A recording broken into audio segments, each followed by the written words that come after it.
Hello everyone, welcome back to my channel. I hope you guys are doing amazing in your life. So I'm back with another Canadian immigration federal program, which is known as Rural Northern Immigration Pilot Program. It is one of the popular programs in terms of Canadian immigration because so many people are going for this program to get their permanent residence in Canada because it's a community driven program. And as people who are coming to Canada these days, they don't feel awkward in relocating to different provinces. Let's say I just want to give you examples. So let's say they come to Ontario, but in case if they have to move to a different province for their immigration purpose, they are not like they don't even give a second thought. They just move. So that is why this Rural Northern Immigration Pilot Program is getting so much popularity, and this is the reason I wanted to make video on this program. So let's start the video.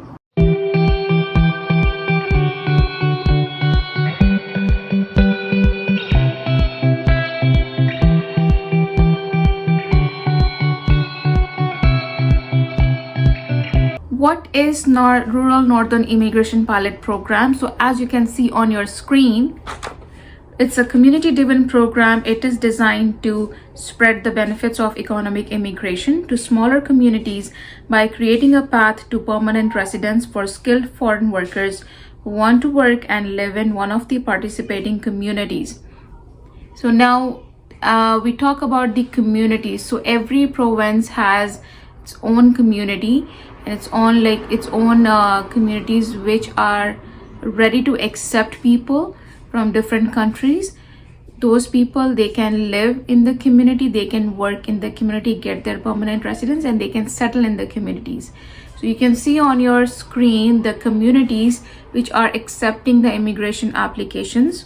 They are Northern Bay or North Bay, Ontario, Sudbury, Ontario, Timmins, Ontario, Sault Ste. Marie, Ontario, Thunder Bay, Ontario, Brandon, Manitoba, Altona, Rhineland, Manitoba, Moose Jaw, Saskatchewan, I should say, Claremont, Alberta, Vernon, BC.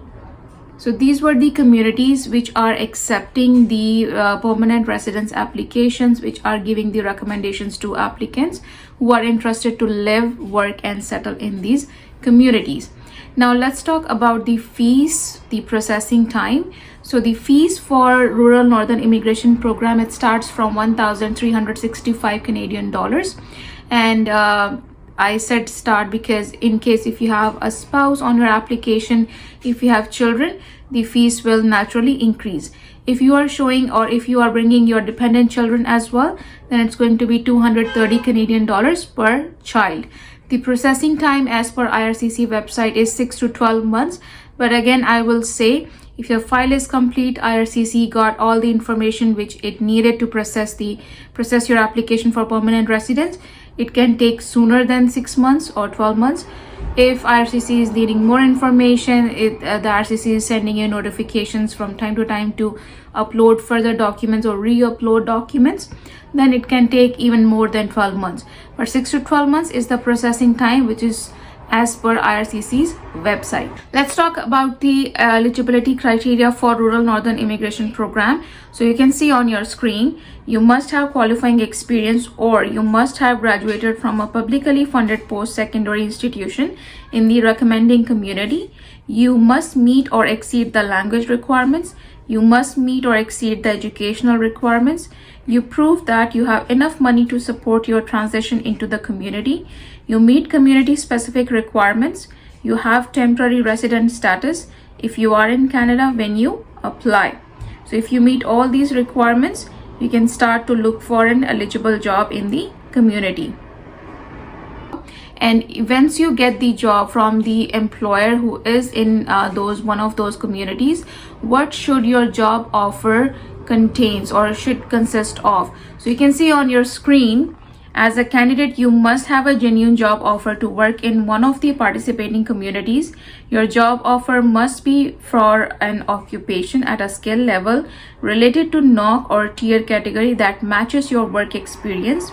One important thing I would like to mention here, IRCC will review the job responsibilities that your application is reflecting, as well as the job responsibilities in the job offer that you got. They should be matching, and they should be as per the NOC or tier categories role and responsibility, which you can see on IRCC website. Every information is available on the IRCC website. If you have a little bit of doubt about your role and responsibility, check that in the NOC or tier table. Click on the job code, and then you will be able to find all the responsibilities that are covered in the NOC table or tier table. So once you get the job offer, what next? So when you get the job offer, you can apply for community recommendation. Every community has its own process of getting the recommendation. You can see on your screen what exactly you need in the recommendation. So community website will tell you how the application process works and what documents you'll need to apply. So remember guys, every community has its own website. If you want, I can mention the links in the chat or in the comments, but in case if you're not able to find the information, just let me know in the comments, and I'll be able to help you. The general requirement for this program is that you meet all the requirements and you have the valid job offer that matches the job or NOC or tier code category role and responsibility as per the table. Now, for most of the programs, you have the option that you can apply on paper or you can apply online. But for this program, it is mandatory that you apply online by creating your account on IRCC portal. Now, once you create your account, you pay your fees online, you submit your documents, and then you wait for the result.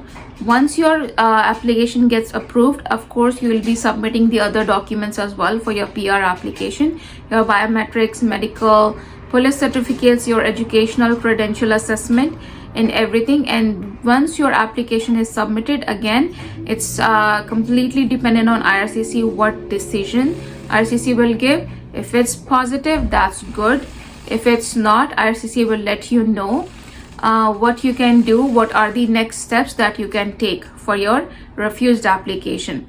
And in case if you have a spouse who's not in Canada and you want to bring your spouse over in Canada and they want to work too, so it's not just for your spouse, it's for you as well.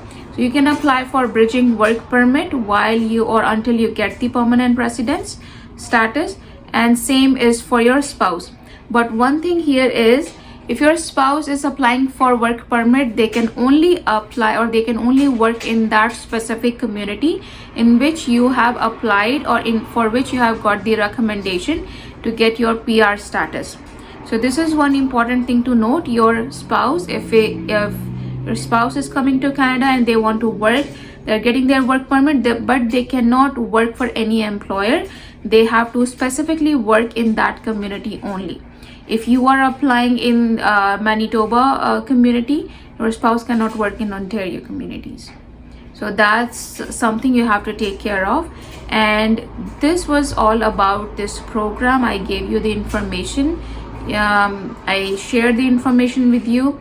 If you want further information related to Rural Northern Immigration Program, guys, just let me know through your comments, or you can see my email address as well. The email address is also mentioned in the description below, so you can always message me. And if you're looking for any immigration related services, of course we are ready to help you. And again, before ending this video, again, my name is Megha Ansal. I am registered Canadian immigration consultant. So until then, until my next video, please keep learning, keep watching from me from Canada Live. Thank you.